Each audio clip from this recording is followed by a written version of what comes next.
Okay, so ang gagawin natin ngayon ay alternate operation on and off of two motors. Okay, gagamit tayo ng dalawang contactor 1 and 2. Then gagamit din tayo ng dalawang timer, no? So ito na yung base ng timer, timer 1, then timer 2. Ito ngayon yung gagamitin natin stop start, nakabit ko na. Ito yung stop, normally close. Then start, normally open.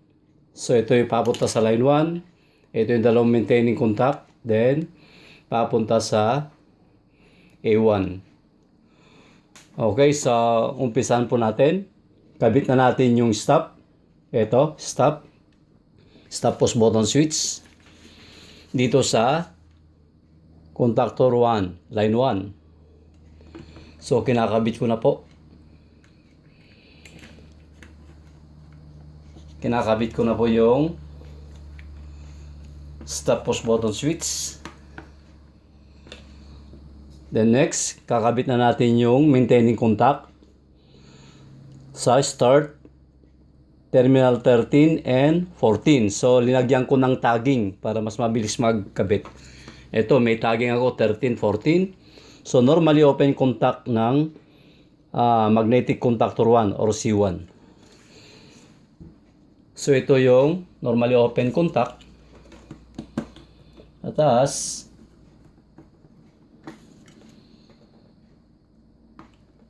Ayun. Yun na po tayo. 13. Terminal 13. Then, terminal 14 sa normally open contact.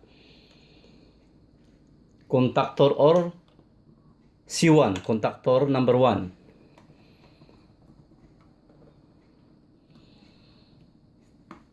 Ayun, naikabit na natin.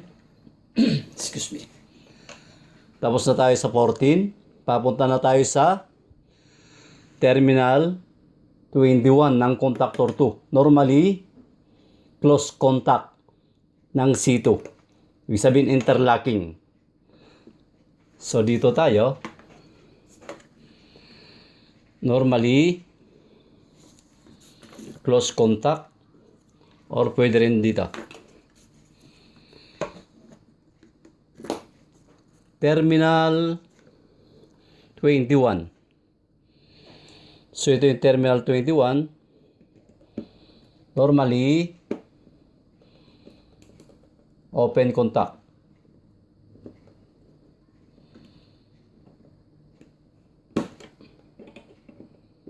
Ayun.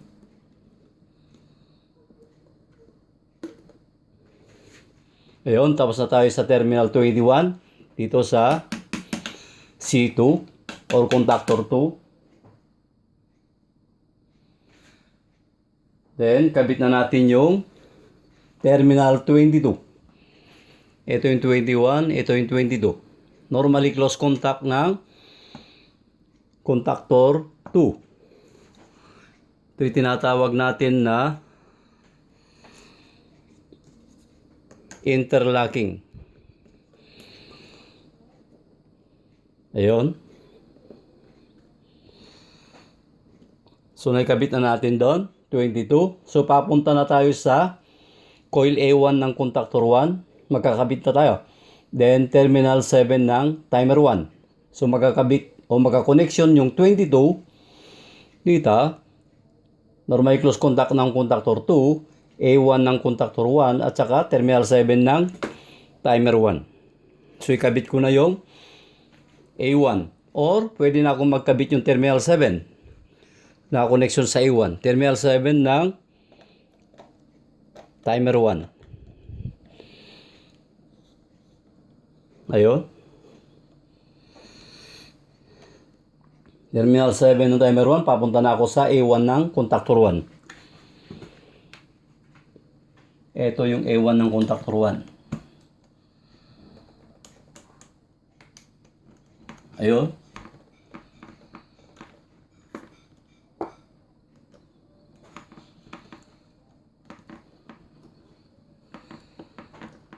A1. So, andun na po tayo, A1 ng contactor 1. Naikabit na natin yung terminal 7 ng timer 1. So next, kabit na natin yung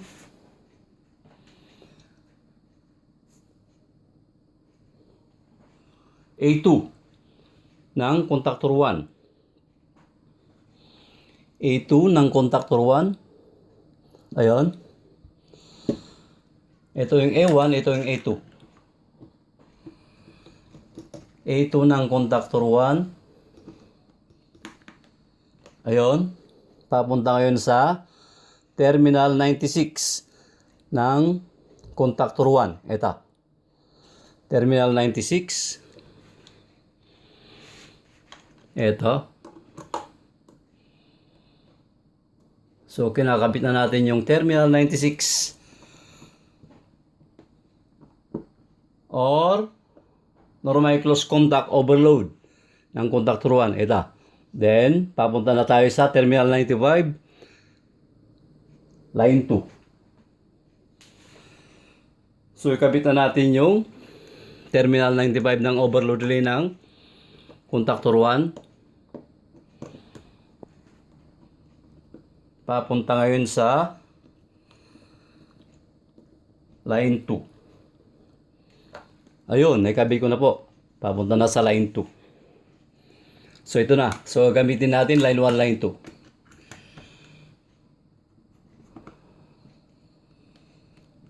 Ayun. So, tapos na po tayo doon.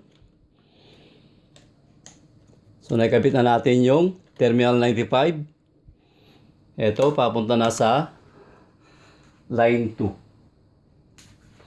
Then, kabit din natin yung terminal 2 ng timer 1. Papunta sa A2. Ito ngayon yung terminal 2 ng timer 1. Ayun. Terminal 2 ng timer 1. Ayun. Papunta sa A2 ng contactor 1. Ayun, A2. So, nandito yung A1, nandito yung A2.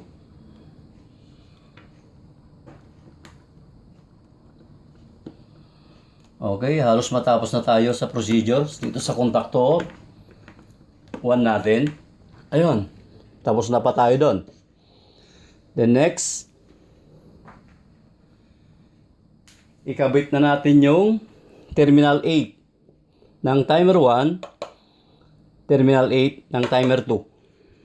So, magkaka-connection. Ayos natin. Ayun. Ayun. Terminal 8 ng timer 1. Ito. Then, terminal 8 ng timer 2. So, makikita nyo, yung timer 1 dito, ito yung connection niya. Terminal timer 2, ito yung connection niya. So, lagay ko muna yung timer 1, terminal 8. Ito, yun. Terminal 8 ng timer 1, ayun.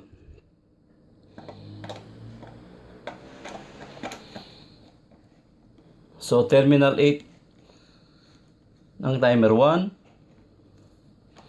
Ikakabit ko ngayon sa terminal 8 ng timer 2. Ito. So, magkaka-connection yan hanggang sa taas. Ayun. So, asan yung terminal 8? Ito. No? 1, 2, 3, 4, 5, 6, 7, 8. Yun.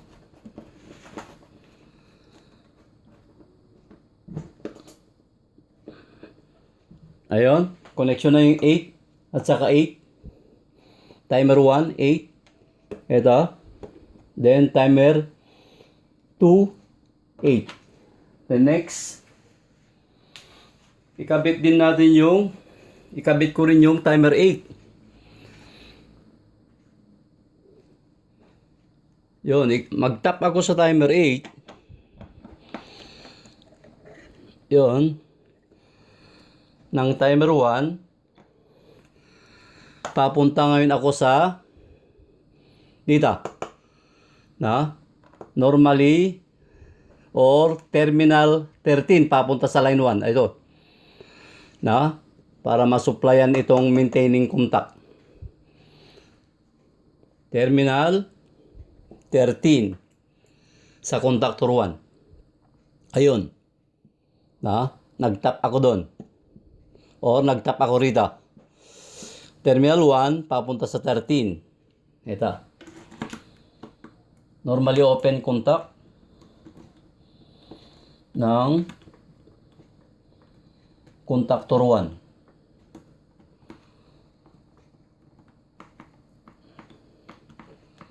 Ayun.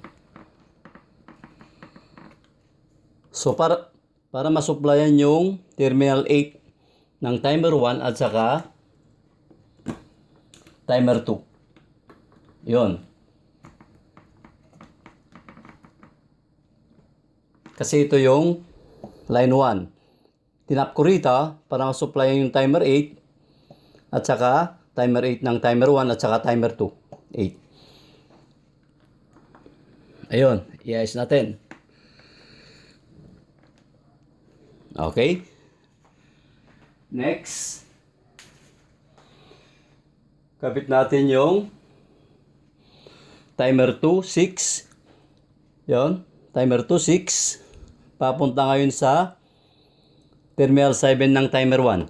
Timer 2, 6. Ito. Timer 2. Papunta sa terminal 7 ng timer 1. Ayun. Terminal 6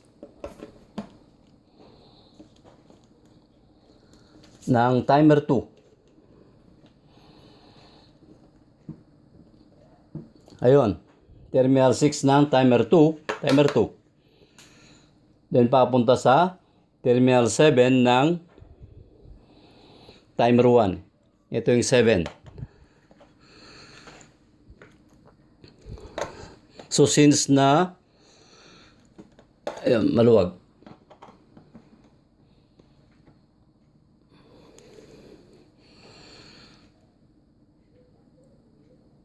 Contactor 2, 22, normal close contact. Terminal 7.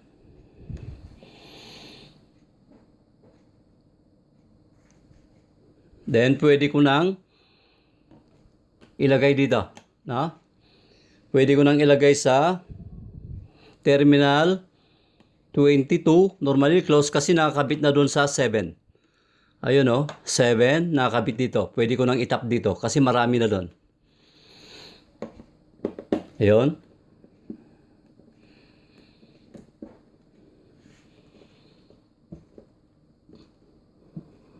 Ayun. Terminal 6 ng contactor 2. Ayun. Papunta sa terminal 7. Ayun ang terminal 7 pero meron na akong connection dito kaya dito ko na ilagay. Sa terminal 22 normal close contact ng contactor 2. Ayun oh, nakakabit sa terminal 7 ng timer 1. Next. So terminal 8 ng timer 2. So, ikakabit ko yung terminal 8 ng timer 2. Ayan. Papunta sa 13. Ayan. 8 ng timer 2.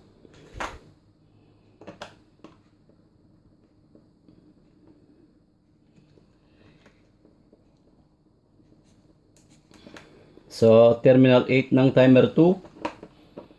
So, naglagay ako ng tagging ko para mabilis.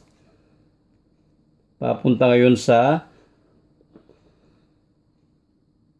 contact, normally open contact ng contactor 2. Ito ngayon ako, normally open contact, 13 ng contactor 2. Asan yung 13? Ayun, nasa ibaba. Yan. So, ito yung 13. Ayun ako. Normally open contact. From terminal 8 ng contactor 2, yun, papunta sa 13. Normally open contact ng contactor 2. Yan. Pwede na rito. Terminal 13, ito. 13, 14 sa baba. 13,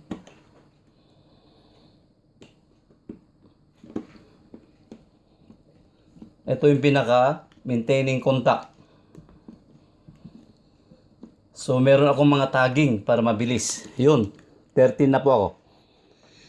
Maintaining contact ng contactor 2. Yun, normally open. Meron ako rito. Yun. Naikabit sa terminal 8. Yun, 8. Yun, papunta sa 13. Then next, 14. Dito na ako. Terminal 14 ng contactor 2. Ayun, normally open. Yung pinaka-maintaining contact ng contactor 2 to. Maintaining contact. Ito naman, maintaining contact niya yun. Contactor 1, ayun. So, dito ngayon ako. Terminal 14.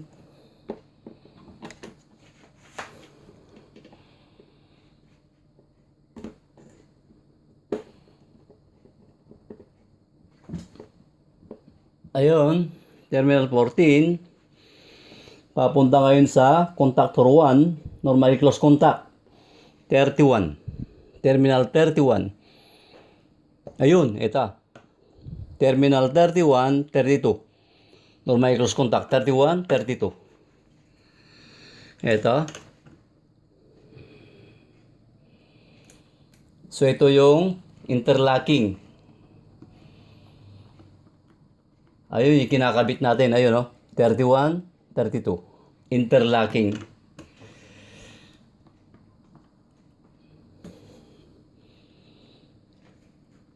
The next, doon na tayo sa 32. Ito, terminal 32. Ayun.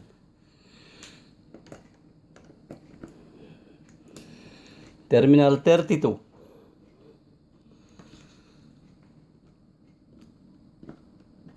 Andun na po tayo. Papunta ngayon sa A1 ng contactor 2. Ayun. Saan yung A1? Ito po yung A1. A1, A2. So, andun na po tayo. Ha? So, interlocking. Dumaan tayo sa interlocking. Papunta sa A1.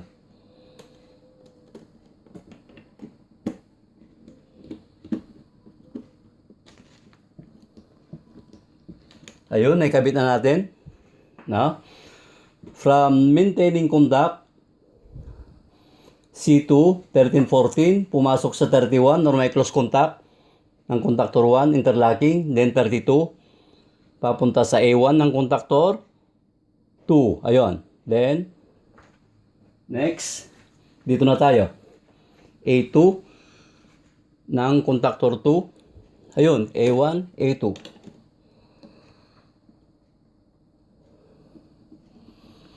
So, A2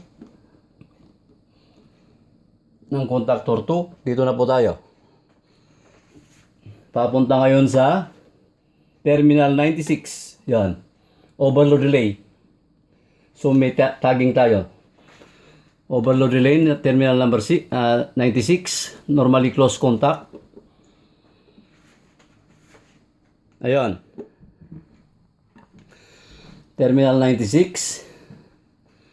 From A2, then papunta sa terminal 96, normal close contact ng overload relay ng contactor 2. And next, terminal 95, papunta sa line 2. 95, papunta sa line 2. Ito yung terminal 95 natin.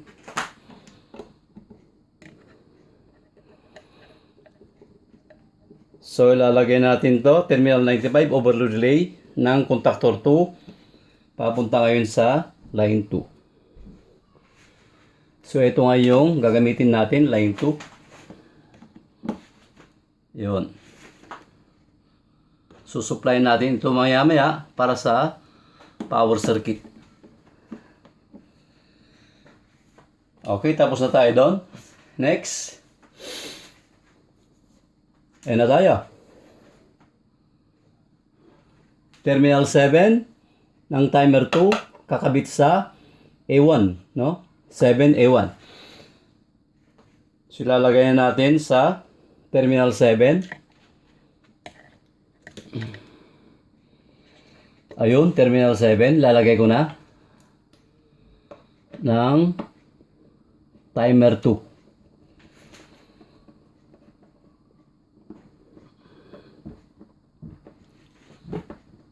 Ayun, terminal 7. Then, papunta na ngayon sa A1 ng, yun, A1 ng contactor 2. Yun, A1. Itap ko dito. So, may mga tagging ako para mabilis. A1 ng contactor 2. Ayan po. 7. Then, A1 ng contactor 2. Yun, 7. A1 ng contactor 2.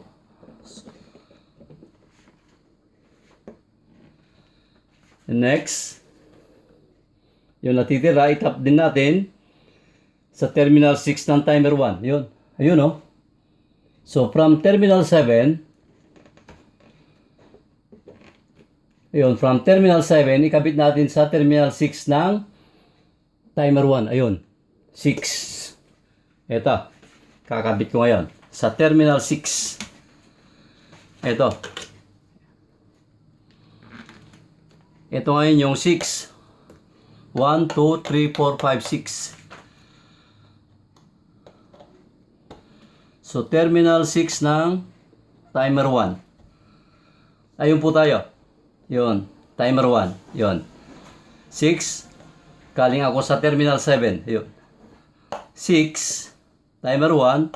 Papunta sa 7 ng timer 2. Yun. 6. Then papunta sa 7. Then next. A2 ng contactor 2. Ito. A2 ng contactor 2, ikakabit ko sa timer 2. Ito na. Ito na tayo. Yun. 2, A2. So, linagyan ko ng tagging para mabilis. Sayang yung oras. And then itap ko rito ngayon sa A2 ng contactor 2. So, halos matapos na po tayo. Ayun po, ikinabit ko. Ha? Okay, so tapos na tayo. So, ikakabit ko ngayon yung red pilot lamp ng contactor 1. Red pilot lamp ng contactor 1. So, ilagay na natin from line 1 jumper para sa normal close contact 21 tsaka 22. So, lagay ko na yung supply para sabay-sabay na. Ayun. Line 1. Jumper ako sa 21. Normal close contact. 21 then 22. Ito. 21, 22. Ayun. Terminal 21. Normal close contact ng contactor 1. Nandun na po tayo. Then, lagay natin yung bulb o red pilot lamp sa 22. Ito na po yung 22 natin para sa red pilot lamp ng contactor 1 or motor 1. Doon na po tayo. Then papunta na sa line 2. Since nandun yung line 2, ito, so nakakabit na tayo sa 95. So pwede ko nang itap dito sa 95. Na? Ito yung 95 ng contactor 1. Dahil nakatap na rin sa line 2. No? Ayun. So nakatap na po ako rito sa 95. Yun. Tapos na tayo sa pilot lamp red ng contactor 1. Then jumper ulit para sa red pilot lamp ng contactor 2 o motor 2. So, 31. Normal close contact jumper, 31. Jumper sa line 1. Ito yung line 1. Jumper sa 31. Ito yung 31.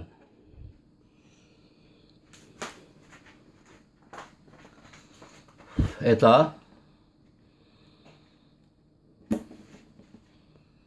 Line 1. Yun po, line 1. Doon, 31. Ito yung 31. Contactor 2. Ando na po tayo.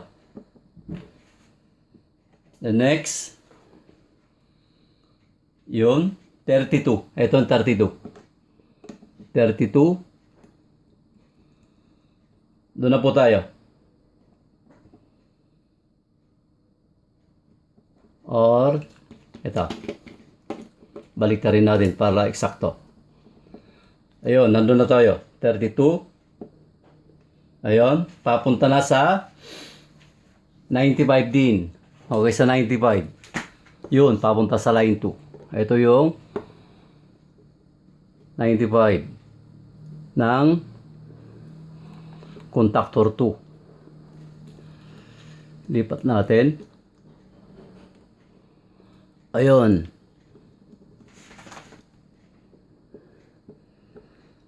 Halos tapos na po tayo. Ayun, tapos na. Ikabit na natin yung red pilot lamp. Dalawa. So, lagay na rin natin yung power circuit. So, ang gagamitin natin ay single phase lang. Line 1, line 2. Line 1, line 2.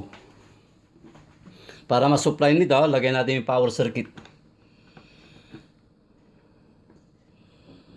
Power circuit ng line 1. Ayun. Then, line 2. Line 1 pa rin dito sa contactor 2. Ayun. Tapos na tayo dito. Then, line 2. Power circuit ng line 2. So, single phase lang po yung gagamitin natin. So, dalawa lang yung power circuit. Single phase lang gamitin natin. Wala tayong 3-phase motor. Okay? Power circuit, line 1, line 1, line 2, line 2 para masupplyan tong contactor 2. Okay, so ilagay ko na rin tong pilot lamp green ng contactor 1, coil to coil. Ayun, green, contactor 1 and contactor 2.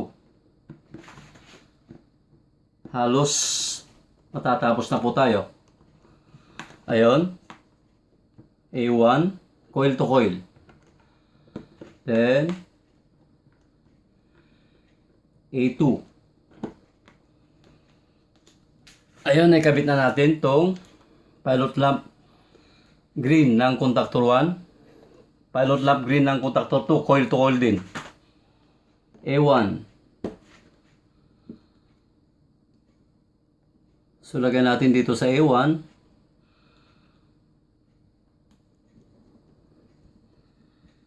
Ayun. So, A1, A2. A1, A2. Coil to coil.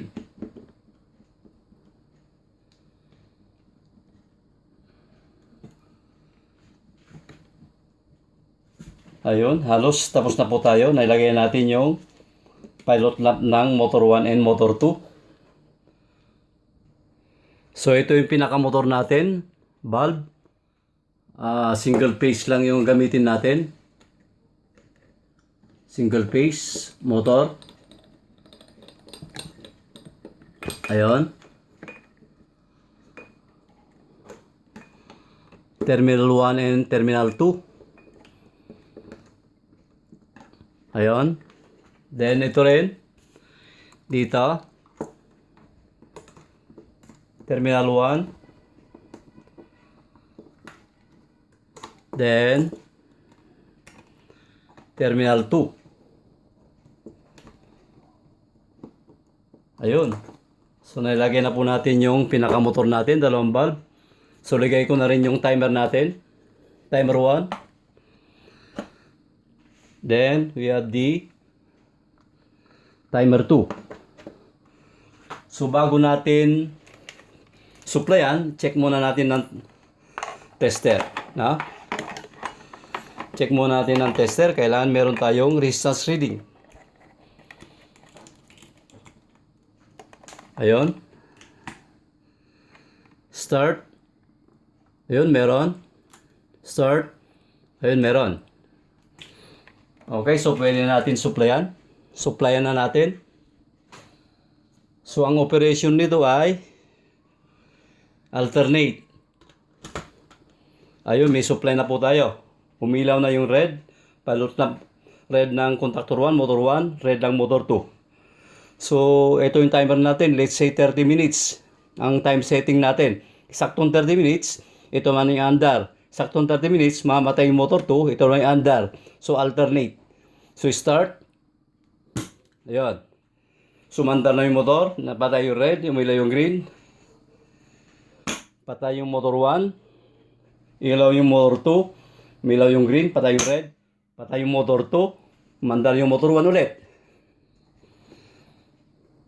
Ayun, mandar yung motor 2 ulit. So, alternate ang takbo. Ayun, motor 1, mandar ulit. Then, motor 2, mandar ulit. Motor 1. So, ayun po ang principle of operation. Alternate operation on and off of two motors. Automatic po. So, ito'y ginagamit sa mga pumping station o sa mass production ng mga pabrika. Okay, start natin ulit. Motor 1, maandar.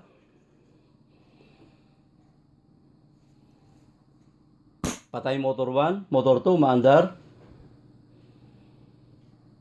Patay motor 2. Motor 1, maandar. Patay motor 1. Motor 2, maandar. O maandar ulit yung motor 1. So, yan po ang principle of operation. Maraming salamat